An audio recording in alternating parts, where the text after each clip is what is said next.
Hello दोस्तों, आज हम हाल ही में रिलीज हुई मूवी आज़ाद की स्टोरी को एक्सप्लेन करेंगे। मूवी की शुरुआत सन 1920 में गोविंद नाम के लड़के के परिवार से होती है, जिसकी नानी गोविंद और उसकी छोटी बहन को हल्दी घाटी के युद्ध मतलब महाराणा प्रताप और उनके बिजली से भी तेज दौड़ने वाले घोड़े चेतक की कहानी सुना रही थी।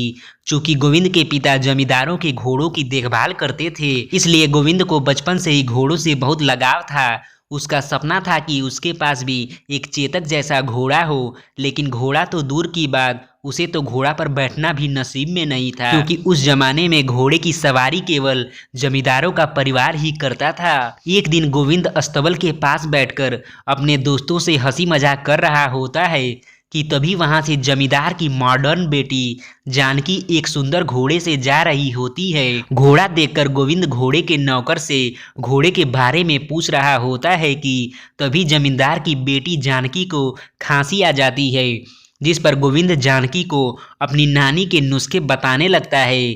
तब जानकी गोविंद को स्टेबल बॉय कहते हुए औकात में रहने को कहती है, जिसे सुनकर वहीं खड़े गोविंद के दोस्त उसका मजाक उड़ाने लगते हैं और जानकी के परिवार के बारे में बताते हुए गोविंद का एक दोस्त कहता है कि गोरों मतलब अंग्रेजों के साथ रहते हुए जमींदार का पूरा परिवार तो अब होली दिवाली भी नहीं मनाता है, लेकिन उसकी बेटी जानकी होली के दिन सुंदर कपड़े पहनकर शान से बीच बाजार में निकलती है, जिसे रंग लगाने की हिम्मत किसी में भी नहीं होती है।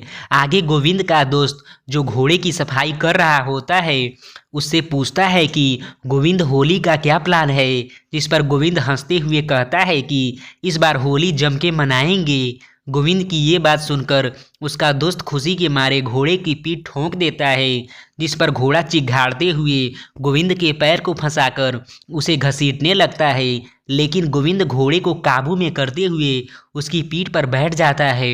एंड फिर घोड़ा दौड़ाते हुए गोविंद जमींदारों के घुड़सवारी वाले एरिया में घुस जाता है, जहां जानकी और उसके लोग गोविंद को घोड़े की सवारी करते देख लेते हैं। फिर क्या, जानकी के पिता राय बहादुर गोविंद को जानकी के सामने उसके पिता से ही खूब कोड़े मरवाते हैं। कोड़े खाते वक्त गोविंद राय बहादुर मतलब जमींदार से कहता है कि मैं तो घोड़े के ऊपर चढ़कर उसकी पीठ की सफाई कर रहा था, जिस दौरान घोड़ा अचानक भागने लगा। इसमें मेरी कोई गलती नहीं है, लेकिन जमींदार कहाँ मानने वाला था। तब गोविंद के पिता हाथ जोड़कर जमींदार से विनती करते हैं कि बच्चा है, मालिक छोड़ दीजिए, नहीं तो मर जाएगा। जिस पर जमींदार वार्निंग देते हुए कहता है कि आगे से घोड़े पर चढ़े तो उसके पैरों के नीचे तुम्हें कुचलवा दूंगा, चले जाओ यहाँ से। एंड फिर सीन जमींदार का होता है, जो जानकी की शादी एक ब्रिटिश अधिकारी के लड़के जेम्स से करवाना चाहता था, इसलिए वो जानकी को ब्रिटिश लड़कियों की तरह रहने को और हमेशा इंग्लिश में बोलने को कहता था, ताकि वो ब्रिटिश लड़का जेम्स उससे शादी कर सके।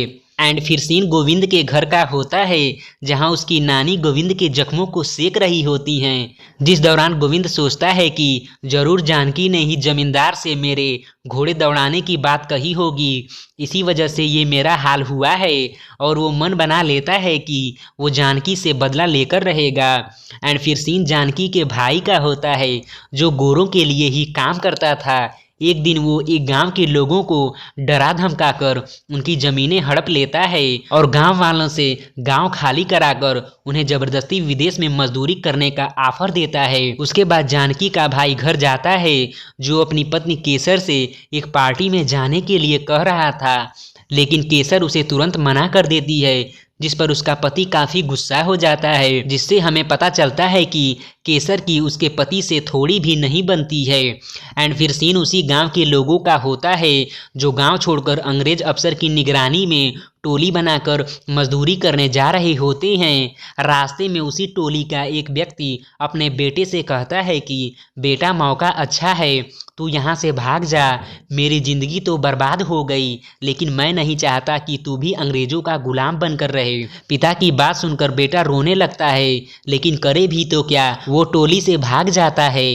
तभी एक अंग्रेज अफसर की नज़र उस लड़के पर पड़ती है, जो उसे गोली मारने वाला होता है कि तभी उसका बाप अंग्रेज अफसर की बंदूक पकड़ लेता है, जिससे गुस्सा होकर अंग्रेज अफसर उसके बाप को गोली मार देता है। जिसके बाद वो बेटे पर निशाना लगाने ही वाला था कि तभी बीहड़ के बागी विक्रम सिंह की एंट्री होती है, जिसके लोग अंग्रेजों को मार गिराते हैं। तो वहीं विक्रम सिंह उस अंग्रेजी अफसर को पकड़ लेता है जिसने उस लड़के के बाप को गोली मारी थी। आगे विक्रम सिंह उसी लड़के से अंग्रेजी अफसर को गोली मरवा देता है, जहां पता चलता है कि विक्रम सिंह गरीबों का मसीहा है। तो दूसरी तरफ अंग्रेज उसे डाकू कहते हैं। अंग्रेज अफसर के मरने के बाद अंग्रेजी सरकार विक्रम सिंह को जिंदा या मुर्दा पकड़ने के लिए उसके ऊपर 1000 का इनाम रख देते हैं। एंड फिर सीन गोविंद का होता है, जो मन ही मन फैसला करता है कि वो होली में जानकी को रंग लगाकर अपनी बेइज्जती का बदला लेगा। तभी जमींदार के लोग गांव में घोषणा करते हैं कि आ गया है भैया कुंभ का मेला, जिसमें होगा घुड़दौड़ का खेला, और जो घुड़दौड़ में विजयी होगा उसे 11,000 रुपये का इनाम मिलेगा। एंड फिर सीन होली के दिन का होता है, जहां गोविंद समेत गांव के सारे लोग नाचते गाते होली एंजॉय कर रहे होते हैं। तभी वहां जानकी की एंट्री होती है, जो सबको अबीर गुलाल लगाते लगाते गोविंद को भी रंग देती है। गोविंद को बंदर बना देखकर सारी लड़कियां उस पर हंसने लगती हैं। फिर का गोविंद को गुस्सा आ जाता है और वो गुस्से में जानकी को रंग लगा देता है, जिस पर जानकी उसे एक कुएं में ढकेल देती है। इस घटना से गोविंद के सारे दोस्त डर जाते हैं और गोविंद को सलाह देते हैं कि तू गांव छोड़कर भाग जा, नहीं तो जानकी का भाई तेरी जान ले लेगा। गोविंद भी तुरंत गांव छोड़कर बीहड़ की तरफ भाग जाता है। बीहड़ में उसे एक सुंदर घोड़ा दिखाई पड़ता है, जो गोविंद को पहली ही नज़र में पसंद आ जाता है। तभी उसकी नज़र घोड़े के पास बैठे विक्रम सिंह और रानी केसर पर पड़ती है, जिन्हें देखकर गोविंद शॉक हो जाता है कि आखिर विक्रम सिंह का केसर से क्या संबंध है। काफी देर बातें करने के बाद विक्रम सिंह अपने घोड़े पर बैठकर निकल जाता है। तो दूसरी तरफ रानी केसर भी अपने घर पर पहुंचती है, जहां उसका पति जान जाता है कि वो अपने प्रेमी विक्रम सिंह से मिलने गई थी। जिस पर केसर का पति उससे कहता है कि मन तो हो रहा है कि तुम्हें अभी जान से मार दूं, लेकिन नहीं, पहले मैं तेरे आशिक को मारूंगा। एंड फिर सीन गोविंद का होता है, जिसे विक्रम सिंह के लोग पकड़कर विक्रम सिंह के सामने पेश करते हैं, जहां विक्रम सिंह के पूछने पर गोविंद बताता है कि मैं विक्रम सिंह का पीछा नहीं कर रहा था, बल्कि इस घोड़े का पीछा कर रहा हूं, क्योंकि ये घोड़ा मुझे बहुत पसंद आ गया है। तब विक्रम सिंह हंसते हुए घोड़े का नाम आज़ाद बताते हैं और गोविंद से उसकी सवारी करने को कहते हैं, लेकिन आज़ाद उसे बिल्कुल भी भाव नहीं देता। ऊपर से वो गोविंद को पटक देता है, जिस पर गोविंद सिंह हंसते हुए कहते हैं कि आज़ाद मेरा घोड़ा है, हर कोई उसे काबू नहीं कर सकता। जिस पर गोविंद धीरे से कहता है कि एक दिन मैं आज़ाद को अपना जरूर बनाऊंगा। क्योंकि गांव में गोविंद को जमींदार का डर था कि वो उसकी जान ले लेगा, इसलिए गोविंद अब विक्रम सिंह के साथ रहने लगता है। धीरे धीरे गोविंद की विक्रम सिंह से काफ़ी पटने लगती है। बातचीत के दौरान गोविंद विक्रम सिंह से जानकी के बारे में सब कुछ बताता है और कहता है कि मेरे गाँव छोड़ने की वजह जमींदार की बेटी जानकी ही है, इसलिए अब मैं आपके साथ रहकर डाकू बनूंगा और जानकी से बदला लूंगा। जिसे सुनकर विक्रम सिंह गोविंद से कहते हैं कि पहली बात तो ये है कि हम डाकू नहीं बागी हैं, जो गरीबों को जमींदारों और गोरों के जुल्म से बचाते हुए उन्हें इस जिल्लत भरी जिंदगी से मुक्त करने का जज्बा रखते हैं। और दूसरी बात कि तुम जानकी की हमेशा बातें करते हो, देखना कहीं ये नफरत प्यार में न बदल जाए। एक दिन गोविंद विक्रम सिंह के एक साथी से विक्रम सिंह के घोड़े आज़ाद के बारे में पूछता है, जिस पर उसे पता चलता है कि बागी बनने से पहले विक्रम सिंह एक किसान थे।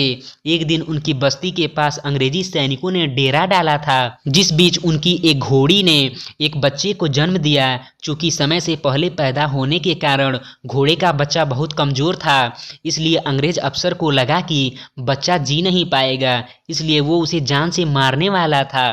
कि तभी वहाँ विक्रम सिंह पहुँच जाता है और अंग्रेजी अफसर से विनती करके उस बच्चे को मांग लेता है। अंग्रेजी अफसर को तो उससे छुटकारा चाहिए था, इसलिए वो विक्रम सिंह को घोड़े का बच्चा सौंप देता है। जिसके बाद विक्रम सिंह काफ़ी मेहनत करके घोड़े के बच्चे की जान बचा लेता है और उसे एक वयस्क घोड़े में बदलकर उसका नाम आज़ाद रखता है। तभी से घोड़ा विक्रम सिंह को अपना सरदार मान लेता है। आज़ाद की कहानी सुनकर गोविंद का प्यार उसके लिए और बढ़ जाता है, लेकिन आज़ाद उसे अपने पास भी फटकने नहीं देता।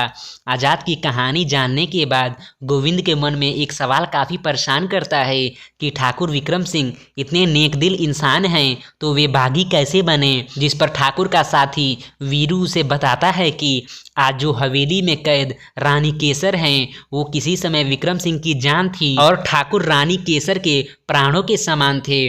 दोनों एक दूसरे से बेइंतहा प्यार करते थे। केसर के पिता भी ठाकुर की तरह एक आम इंसान थे।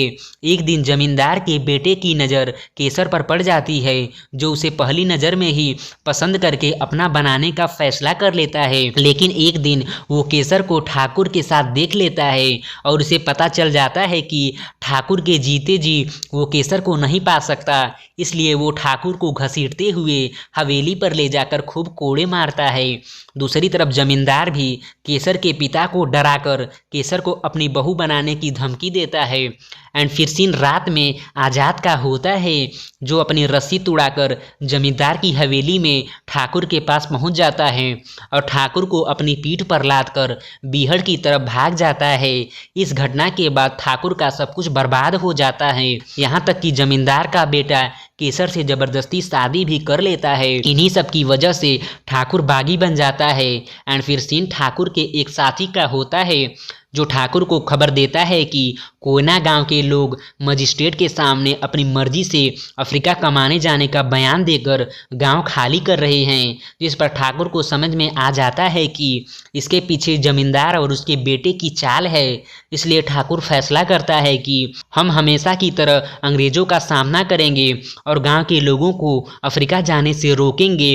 एंड फिर सीन अगले दिन का होता है, जहाँ ठाकुर अपने साथियों के साथ गोविंद को लेकर टोली पर हमला कर देता है। लेकिन ये क्या, टोलियों में तो गांव के लोग नहीं बल्कि अंग्रेजी सैनिक बैठे होते हैं, जो ठाकुर और उसके बहुत से साथियों को गोली मार देते हैं, जिसमें ठाकुर को भी गोली लग जाती है। अपना अंतिम समय नज़दीक आता देखकर ठाकुर आज़ाद को गोविंद को सौंपकर हमेशा के लिए आंखें मूंद देता है।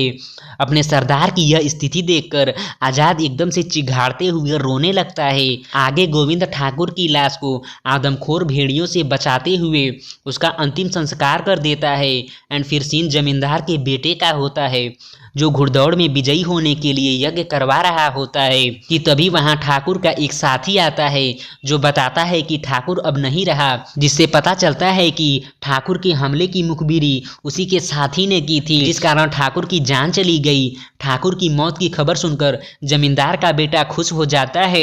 एंड फिर सीन रात में रानी केसर का होता है, जिनसे मिलने आज़ाद को लेकर गोविंद आता है और ठाकुर की पगड़ी को रानी केसर को देते हुए ठाकुर के मरने की खबर उनको बताता है, जिसे सुनकर रानी केसर फूट फूट कर रोने लगती हैं। एंड फिर गोविंद वहां से जाने लगता है, लेकिन उसे जानकी के कमरे से म्यूजिक की आवाज़ आती है, जिस कारण वो जानकी से मिलने जाता है, जहां जानकी उससे पूछती है कि तुम इतने दिन कहाँ थे, जिस पर गोविंद बताता है कि होली पर जो कांड हुआ था उसी के डर के मारे मैं यहाँ से भागकर बागी बन गया हूँ, क्योंकि मुझे लगा था कि तुम अपने पिता मतलब जमींदार से मुझे रंग लगाने की बदले मौत की सज़ा दिलवाओगी। जिस पर जानकी कहती है कि मैंने कभी भी किसी से तुम्हारी चुगली या शिकायत नहीं की है, बल्कि मुझे तो तुम्हारी चिंता हो रही थी। जानकी की ये बात सुनकर गोविंद खुश हो जाता है और फिर अब गोविंद और जानकी चुपके चुपके एक दूसरे से मिलने लगते हैं। आगे गोविंद अब गांव में अपने घर रहने के लिए आज़ाद को लेकर जाता है, लेकिन उसके पिता आज़ाद को घर पर रखने से मना कर देते हैं, क्योंकि उन्हें पता चल गया था कि ये घोड़ा डाकू विक्रम सिंह का है और जब कोई डाकू मर जाता है तो उसकी सारी संपत्ति यहाँ तक कि घोड़ा भी सरकार का हो जाता है। इसलिए गोविंद के पिता गोविंद से आज़ाद को जमींदार को सौंपने के लिए कहते हैं, लेकिन गोविंद नहीं मानता और घोड़ा लेकर बीहड़ में एक बाबा के आश्रम में रहने लगता है, जो बाबा ठाकुर के ही गुरु थे। आगे जानकी और गोविंद एक दूसरे के करीब आने लगती हैं, जिसके साथ आज़ाद भी अब गोविंद को पसंद करने लगता है और अपनी सवारी भी गोविंद को करने देता है। एक दिन जब जानकी और गोविंद रेस कर रहे होते हैं तो उसी बीच जानकी का मंगेतर जेम्स आ जाता है, जिसे पहली नज़र में ही आज़ाद एकदम से पसंद आ जाता है। एंड फिर जेम्स गोविंद से आज़ाद को खरीदने की बात करता है, लेकिन गोविंद साफ मना कर देता है, जिसके बाद जेम्स सारी बातें जमींदार को बताता है, जो गोविंद के पिता को बुलाकर खूब धमकाता है और कहता है कि अगर गोविंद ने आज़ाद को नहीं लौटाया तो मैं तुमसे सब कुछ छीन लूँगा। जमींदार की ये बात सुनकर गोविंद के पिता डर जाते हैं, जिसके साथ सारे गांव वाले आजाद को लौटाने की मांग करने लगते हैं। लेकिन गोविंद की नानी कहती हैं कि आखिर कब तक हम जमींदारों के हाथों की कठपुतली बनेंगे, अगर कोई आगे बढ़ रहा है तो उसे बढ़ने दीजिए। एंड फिर सीन गोविंद का होता है, जो आजाद को लेकर गांव में आता है और सबके सामने ऐलान करता है कि आप मुझ पर भरोसा करिए, मैं होने वाले महाकुंभ के घुड़दौड़ में भाग लूंगा और रेस जीतकर सारे गांव का कर्जा उतार कर सबको जमींदार के चंगुल से आजाद करवा दूंगा। कृपा करके मुझसे आजाद को अलग मत करिए। सारे गांव वाले गोविंद की बातों से सहमत होकर एक साथ जमींदार के घर जाकर गोविंद के रेस में भाग लेने की बात करते हैं। पहले तो जमींदार काफ़ी गुस्सा होता है, लेकिन बात सारे गांव की थी इसलिए वो मान जाता है। एंड फिर सीन जेम्स का होता है, जिसे आज़ाद की लोकेशन पता चल जाती है, जिसके बाद वो आज़ाद को कैद कर लेता है और उसे कंट्रोल करने की कोशिश करता है। लेकिन आज़ाद तो आज़ाद था, वो अपने सरदार को छोड़कर किसी को हाथ तक नहीं लगाने देता है, जिस कारण जेम्स गुस्सा होकर आज़ाद को गोली मारने वाला ही था कि तभी जानकी उसे रोक लेती है और कहती है कि आपको आज़ाद से भी अच्छा घोड़ा मिल जाएगा, जान लेने की कोई ज़रूरत नहीं, आप इसे इंग्लैंड भेज दीजिए। जेम्स भी मान जाता है और आज़ाद को पानी के रास्ते इंग्लैंड भेज देता है। दूसरी तरफ जानकी का भाई गोविंद को पकड़ लेता है और उसे खूब पीटता है, क्योंकि वो नहीं चाहता था कि गोविंद रेस में हिस्सा ले। एंड फिर सीन रात का होता है, जानकी चुपके से गोविंद को घोड़े पर लाद कर भाग जाती है और रास्ते में उसे सब कुछ बता देती है और कहती है कि अब गांव वालों की ज़िंदगी तुम्हारे ही हाथों में है, कैसे भी करके तुम्हें कल का रेस जीतना होगा। जिसके बाद गोविंद सबसे पहले आज़ाद को अंग्रेजों की कैद से छुड़ाता है और रेस के लिए गांव की तरफ निकल पड़ता है। एंड फिर सीन रेस के दिन का होता है, जहां रेस चालू होने वाली थी, लेकिन गोविंद का अता पता न होने से गांव वाले निराश हो रहे थे। तभी गोविंद की एंट्री होती है, जो आज़ाद को लेकर ट्रैक पर पहुंच जाता है, जिसे देखकर गांव वालों समेत जानकी और रानी केसर खुश हो जाती हैं। लेकिन जानकी का भाई गुस्से में लाल हो जाता है और रेस के शुरू होने के टाइम जानकी का भाई आज़ाद को चुपके से ट्रैक पर चाकू मरवा देता है, जिसके दर्द से आज़ाद बिलबिला उठता है और अब रेस भी चालू हो गई थी। फिर आज़ाद ठाकुर विक्रम सिंह को याद करता है और दर्द के बावजूद भी दौड़ना शुरू करता है। रास्ते में विक्रम सिंह और उसके लोग बहुत तंग करते हैं, लेकिन गोविंद सबसे निपटते हुए रेस जीत जाता है, जिसे देखकर जानकी और सारे गांव वाले खुशी से झूमने लगते हैं। रेस के जीतने पर गोविंद को इनाम में 11,000 रुपये मिलते हैं, जिससे गोविंद सारे गांव वालों का कर्जा उतार देता है। और इसी के साथ यह आज़ाद मूवी यहीं समाप्त हो जाती है। धन्यवाद।